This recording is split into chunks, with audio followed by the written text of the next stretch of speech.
Hey there, bibliophiles and those raising bibliophiles. If you are looking for a unique read, you definitely want to check out today's book review.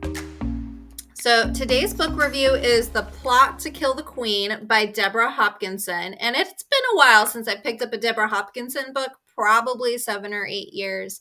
But I thought this one looked cute, A Plot to Kill the Queen, and it definitely was cute.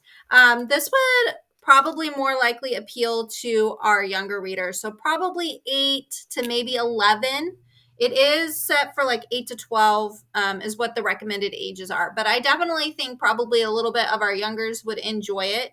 Also, some of the vocabulary that's used in there, the author is very intentional about making clear like what those words actually mean. So that's really cool.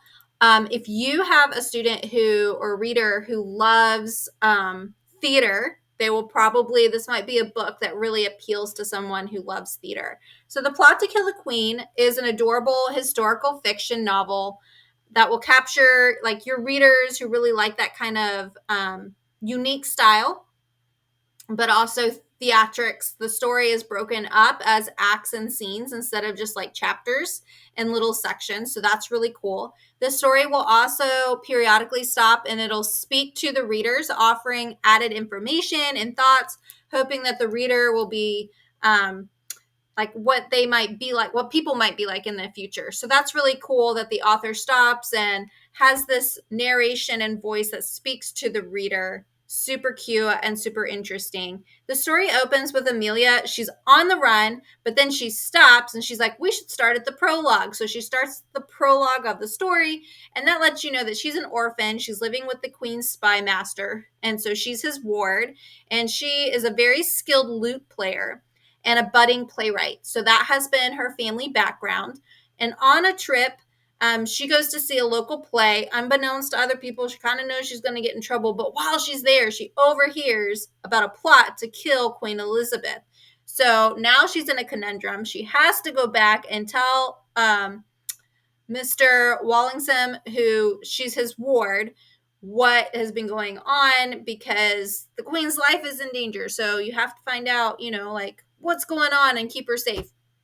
And so she doesn't want to get in trouble for knowing something that she didn't share. So eventually she does tell him. And so she ends up being placed in a position where she's going to be put into the house, taken over to Scotland, where the Mary Queen of Scots is being held prisoner. But it's not like she's in a dungeon. She's at an estate. And she goes there. And her goal is to sort of what they're sending her as is like she's a gift from Queen Elizabeth to Queen Mary of Scott, or Mary Queen of Scott. And she's going to be a lute player and music and all that kind of stuff. Like she's a gift of goodwill between the two women. But her ultimate goal is to figure out like how are letters coming in and out of the place and what's going on. She does her job really well, and so she does uncover what's taking place, but it doesn't end the way that she expects. So the plot to kill a queen actually becomes a double entendre, which is super cool, and I love that that's sort of put in there.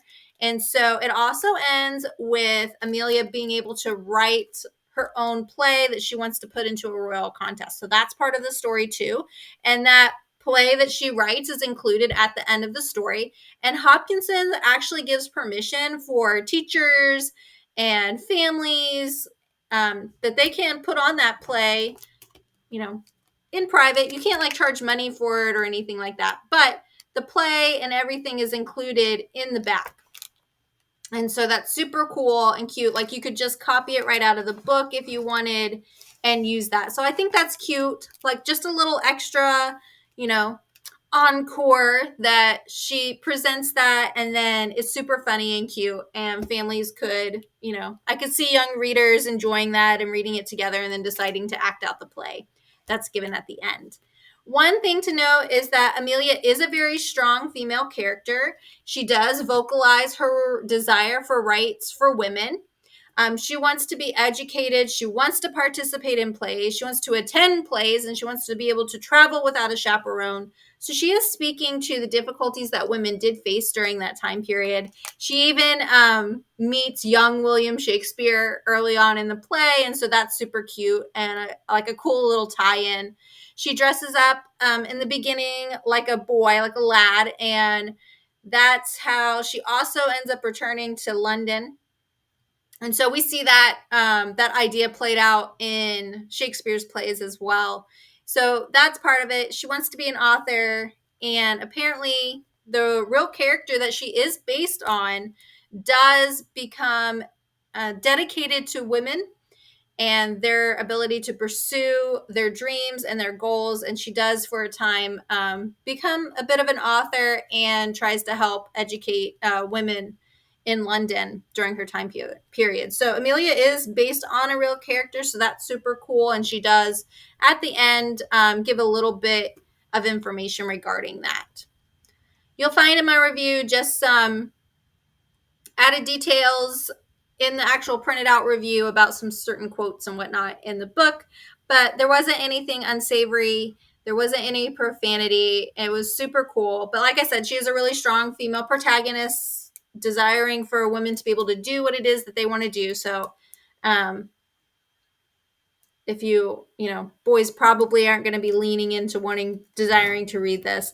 But I thought it was really cute. And I think like an upper elementary, early middle school reader might actually enjoy this. So if you're looking for something cute, you have maybe a student or a child who's really into theater, but not wanting to read novels, this might be a format and a story that might hook them and get them to enjoy a story like that.